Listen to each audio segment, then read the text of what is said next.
Hola, esto es Superficie de Teatro, yo soy Marcos Arano Forteza. Hoy no está nuestro compañero Manuel Lorenzo, pero vamos a hacer un programa espectacular con un invitado increíble, actor, director, entrerriano el hombre, que Que está rompiéndola hace muchísimo tiempo en teatro, en cine, haciendo cosas interesantísimas y además con muchísimo éxito en todos los circuitos. Estamos con el señor Mauricio Dayú. Hola Mauricio, ¿cómo andás? Hola, ¿cómo te va, Marcos? ¿Todo bien? ¿Cómo te presentás vos en general, Mauricio, así en el ámbito artístico? ¿Cómo te Con presentás? un poco menos de éxito del que me presentaste vos. No me, no me va a tenerlo tan asegurado el éxito, ¿viste? Voy más con pie de plomo. La voy viendo semana a semana, función a función. Pero nada, me siento como, me presento, digo, como lo que soy, ¿no? Antes que lo profesional, soy una persona y de acuerdo a mi esencia, a mi identidad, es que voy desarrollando la actividad. Entonces, creo que lo que intento y me sale naturalmente es no dejar de ser una persona, no dejar de ser lo que soy, como soy. Y Más allá te de que haga interrumpo, roles, te interrumpo y más después allá de que haga volvemos un roles, que poquito al me teatro. dedique a... ¿Cómo? Dijiste a mi esencia. ¿Por dónde te parece que navega tu esencia? Y es algo que uno tiene y de lo que no se puede renegar.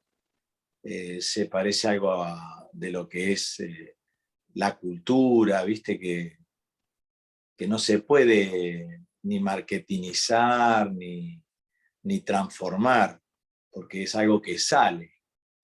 Si bien ahora se usa bastante esa cosa camaleónica de preguntar qué anda bien en el mercado y adoptar esa personalidad, al poco tiempo uno descubre que eso es falso, ¿no? Yo trato de ser lo más parecido a lo que siento, que en general tiene, tiene que ver con tenerme en cuenta yo y tener en cuenta al otro en la misma dimensión, con la misma necesidad que yo necesito tenerme en cuenta a mí. Si te tengo que, así en pocas palabras, me parece que es lo que más advierto que me interesa o que hago, que trato de poner en práctica. ¿Y eso cómo se traduce en tu laburo, en el trabajo de actor? Y, por ejemplo, sabiendo que yo no me puedo subir solo al escenario si no tengo un montón de gente que trabaja, que cada uno de los rubros que trabajan es importante, es fundamental. Yo trabajé muchos años con gente que no advertía al otro y por eso creo que se ha fortalecido eso que yo tenía naturalmente en mí. Ahora lo llevo con mucha más conciencia porque entiendo el valor que tiene, lo que significa, cómo cambia el trabajo del otro cuando advierte que vos lo estás viendo, que lo valorás, que advertís los errores, que tratás de mejorarlo.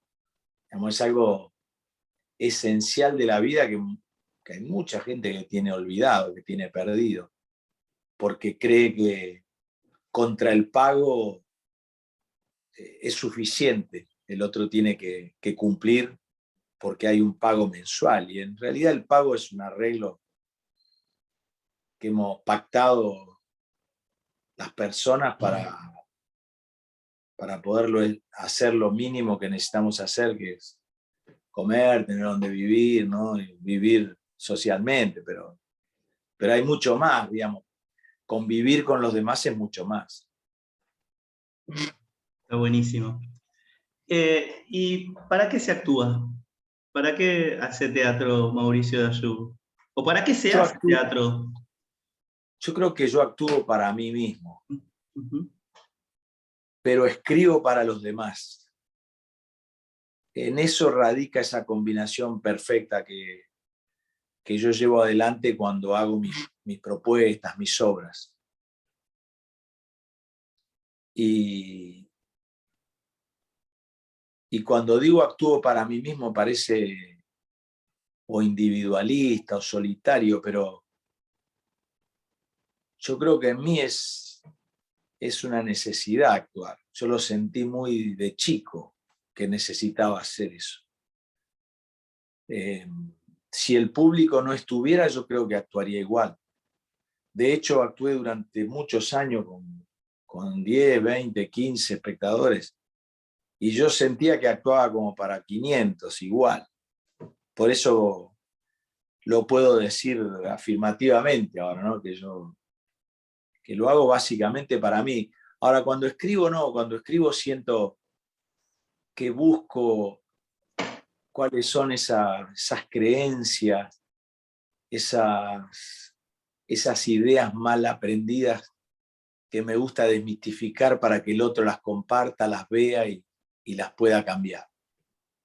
La vida social está llena de condicionamientos que no son certeros, que no son los que necesitamos, no son los que nos mejoran.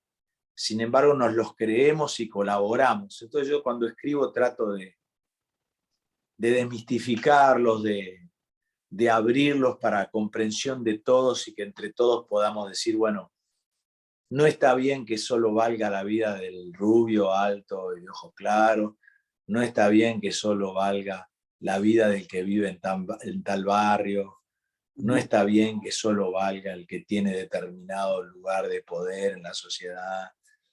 Todas esas cosas con las que nacemos y entonces ya nos vamos marcando, porque el que no tiene determinada calidad en la zapatilla, que no tiene determinada campera, determinada marca, va valiendo menos y todo eso nos va haciendo mella para que nos acomodemos en la incomodidad y no vayamos detrás de lo esencial, que es desarrollarnos al máximo cada uno de nosotros, ¿no? Probar, ver hasta dónde vamos, escucharnos, experimentar con nosotros mismos.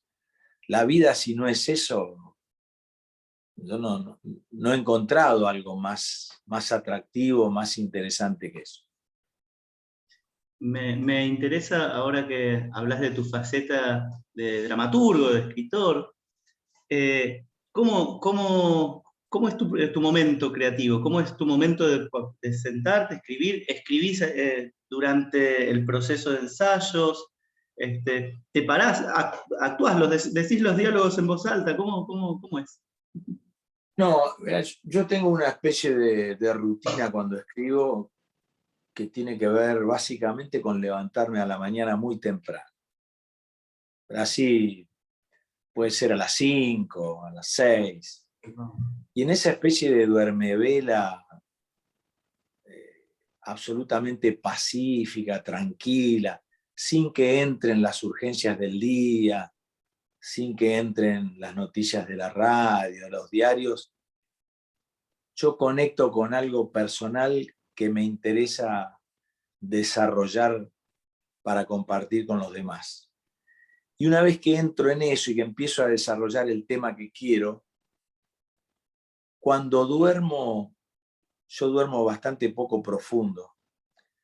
Cuando duermo, una parte de mi cabeza los analiza y casi siempre que llego a algún embudo, algún cuello de botella, en esas madrugadas descubro por dónde tengo que salir y tengo siempre una hojita con un avirome en la mesa de luz.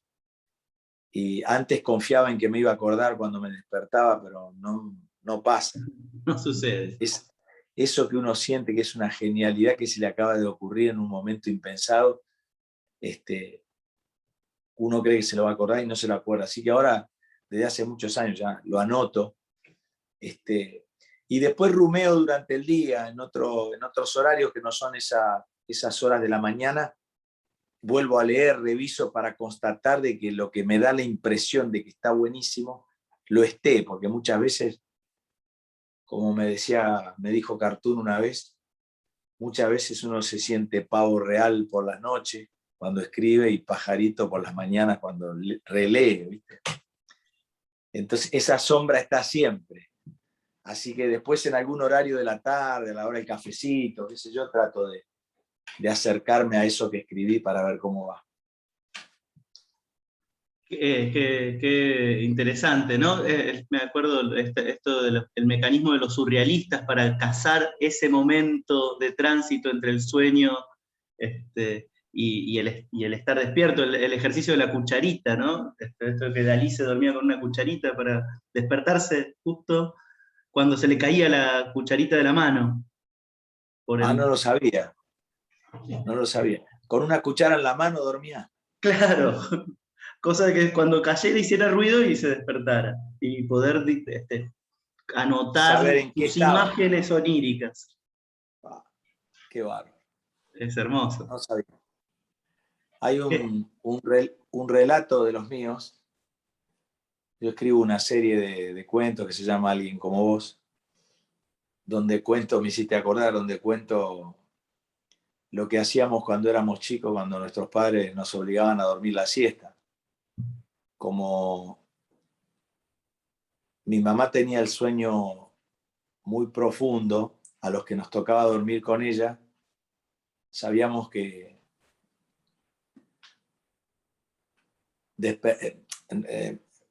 en realidad mi papá muy profundo. El que podía dormir con mi papá sabíamos que se podía escapar, y los que nos tocaba dormir con mi mamá, que tenía el sueño muy liviano, teníamos que estar muy atentos. Y nos daba mucha bronca cuando elegían al que iba a dormir con mi viejo. Entonces ya sabíamos que se iba a poder escapar, porque mi viejo dormía como un tronco. Entonces cuando se iban a la cama, le colgábamos en el picaporte de la puerta cacerolas y cucharones, cosa que cuando se escapara, al abrir el picaporte cayeran al suelo y el ruido despertara a mis viejos. la maldad, la maldad. O sea que nosotros íbamos con mi vieja, pero estábamos esperando que se escapara el que le había tocado ir con mi viejo. Che, ahora que volvimos un poquito para atrás, quería preguntarte, ¿cómo, más allá de tu experiencia personal, que me parece alucinante, y si querés charlar, charlamos de eso, pero ¿cómo arranca para vos, en lo profundo, un actor a ser actor? ¿Se nace, se hace? ¿Va a eso? Quiero decir, ¿eso se va y viene? ¿Cómo oscila esta cosa de ser un intérprete que se para en el escenario, interpreta personajes? Yo creo que es una vocación, es un deseo que se tiene de muy chico, aunque no se sepa bien de qué se trata. Pero yo creo que cuando mi hermano mayor decía desde muy chiquito que quería ser médico, yo creo que él tampoco sabía que parte de su actividad iba a consistir en escuchar al otro, en hacer una receta, en decirle cómo tenía que hacer para sanarse.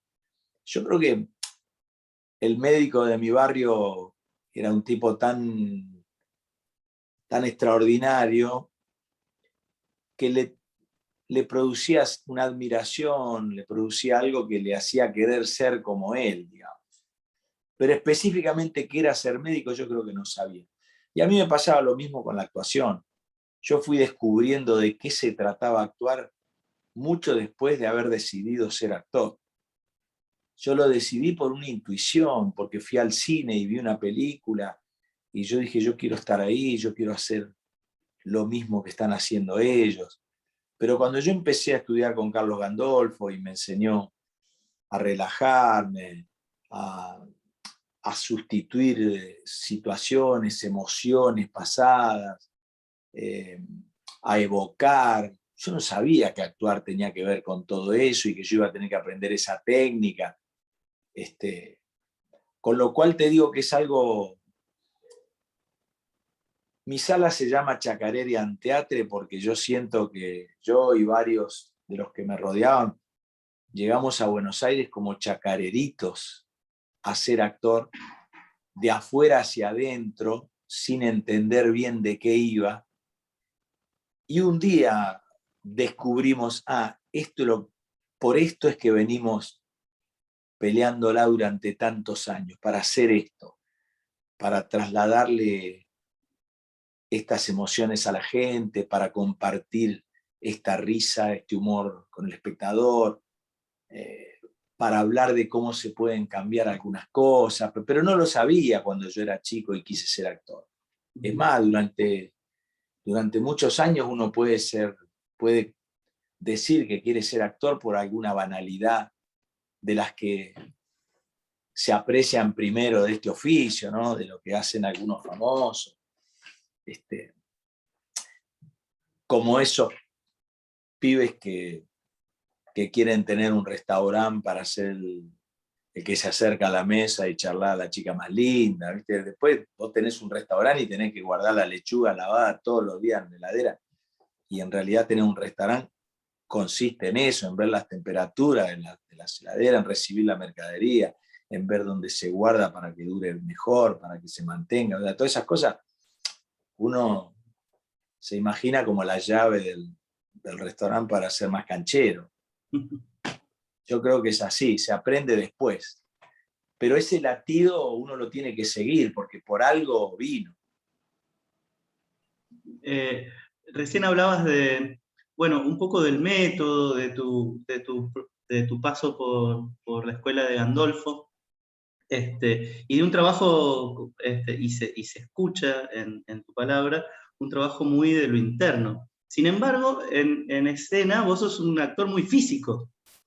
¿Cómo es esa relación tuya con tu cuerpo, con el entrenamiento?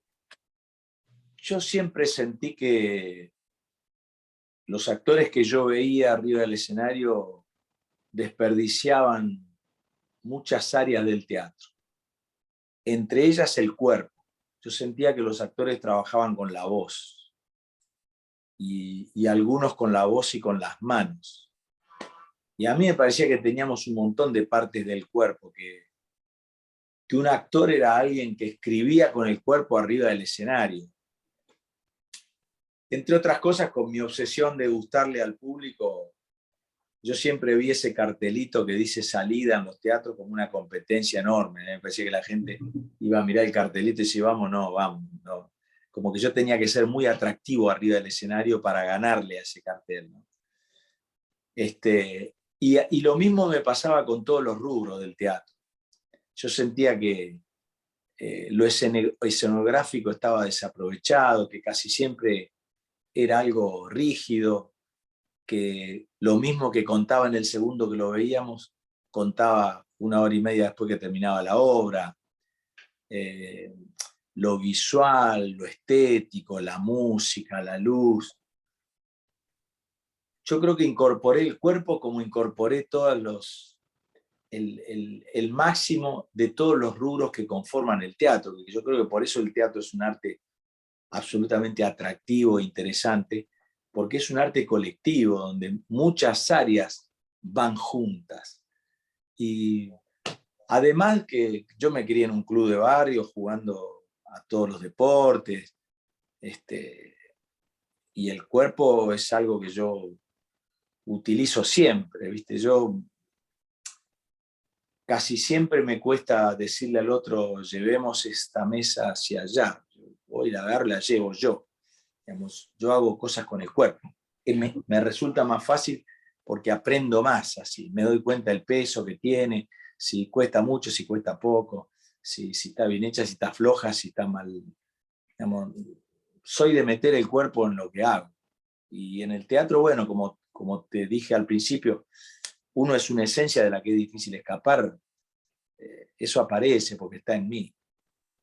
¿Y cómo te llevas con tu cuerpo? ¿Y cómo te llevabas a lo largo de la vida? ¿Cómo te fuiste llevando con tu cuerpo? El otro nunca me hizo sentir muy cómodo con mi cuerpo en cuanto a lo social, ¿viste? A las cargadas de la primaria, de la secundaria. Pero yo no di el brazo a torcer y lo defendí.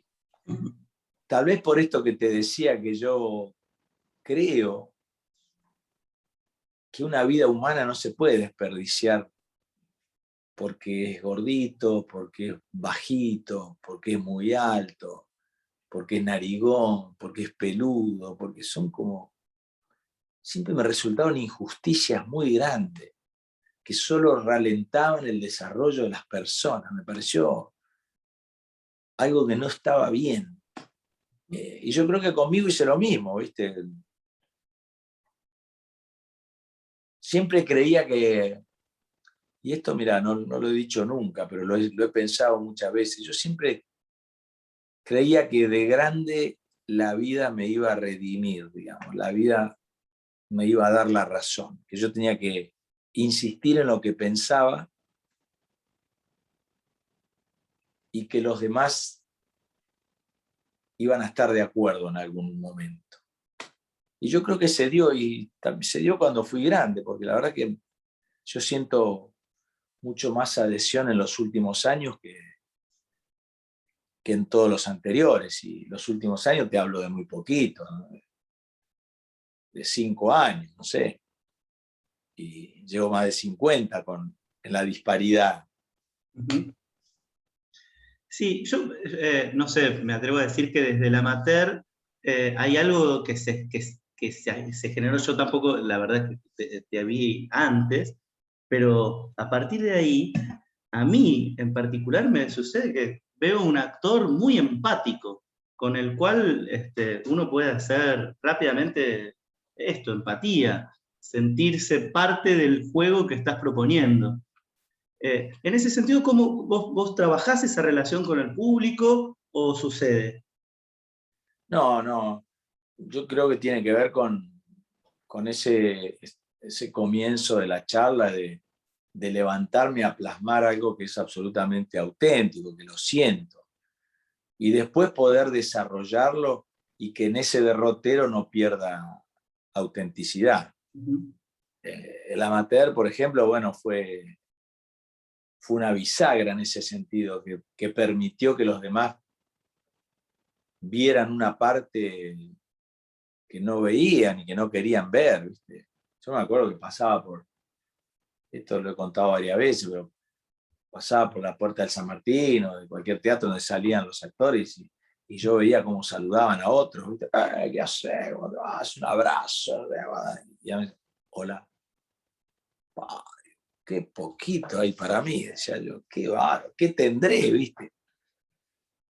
Me preguntaba si era esta cara de talibán que me dio mi ancestro del lado de mi padre árabe, si era que era del interior, si era que no hablaba inglés. No sé, en algún lado estaba eso de que no despertaba ninguna expectativa ni ninguna confianza en el otro. Ujú. Y el amateur fue una obra que hablaba mucho de mí, porque fue una historia que yo vi cuando era chico, que ocurrió en mi ciudad, en mi pueblo, con gente como yo, y que aspiraba a algo que yo aspiro, y es a poder subirme al sueño del otro, aunque no sea mío, ¿viste? A poder estar atento a lo que pasa afuera, por estar convencido de que cuando alguien hace algo bien, mejora el mundo para todos. Creo que me salió eso sin querer, ¿no? Inconscientemente, la obra habla de eso. Y ahora en El Equilibrista hay algo como que vos llamás al juego, ¿no? De alguna manera, volver a esos lugares. Me interesaba justamente porque se te ve juguetón en escena y es algo que me parece que vos tenés como muy vivo todo el tiempo, ¿no? Como, bueno, salir a divertirte allí. ¿Qué, Bueno, sí, no, hacemos. pensaba ¿qué momento de los procesos en todos tus roles, en el de escritor, en el de director, inclusive en el de dueño de sala, ¿qué parte de esos procesos son las que más disfrutás y cuáles las que sufrís, como el lavar la lechuga en el restaurante, ¿no? No, siempre el que más disfruto es la escritura Ujú. y el armado previo del espectáculo, cuando pienso quiénes pueden ser las personas indicadas para cada rubro, cuando las voy convocando, cuando van sumando sus primeras impresiones sobre el material que les acerqué, cuando ese material está empezando a tomar forma y se va para un lado y para el otro, y yo trato de advertir cuál es la forma más adecuada, la que va a plasmar mejor lo que yo sentía. El inicio de los procesos es el más lindo de todo. Después, en pleno proceso de ensayo, empieza una responsabilidad